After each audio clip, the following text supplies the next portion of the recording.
L'histoire d'Haïti est fortement liée à l'Afrique, en particulier à travers l'héritage des esclaves africains qui ont été importés sur l'île au cours de la période coloniale. En 1492, Christophe Colomb a découvert l'île d'Hispaniola, qui est maintenant partagée entre Haïti et la République dominicaine. Les colons européens ont rapidement commencé à établir des plantations sur l'île, où ils ont cultivé du sucre, du café et du tabac. Pour répondre à la demande croissante de main-d'œuvre pour travailler dans ces plantations, les colons ont commencé à importer des esclaves africains en grand nombre. Au fil du temps, les esclaves africains ont développé leur propre culture distincte à Haïti, qui a fusionné les traditions africaines avec celles des populations autochtones et européennes. Cette culture est devenue connue sous le nom de créole haïtien, qui est une langue créole basée sur le français et qui incorpore également des éléments de langues africaines.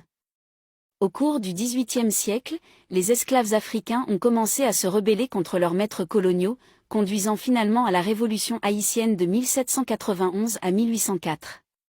Cette révolution a abouti à l'indépendance d'Haïti, faisant de lui le premier État indépendant d'Amérique latine et des Caraïbes, ainsi que le deuxième État indépendant des Amériques après les États-Unis.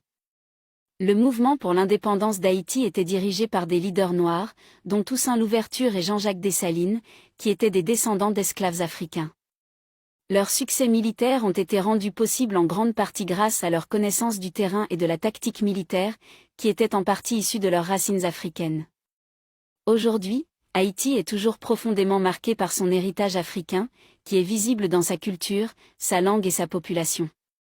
Malgré les défis économiques et politiques auxquels le pays est confronté, la culture et l'héritage africain continuent de jouer un rôle important dans l'identité haïtienne et dans la façon dont le pays est perçu dans le monde.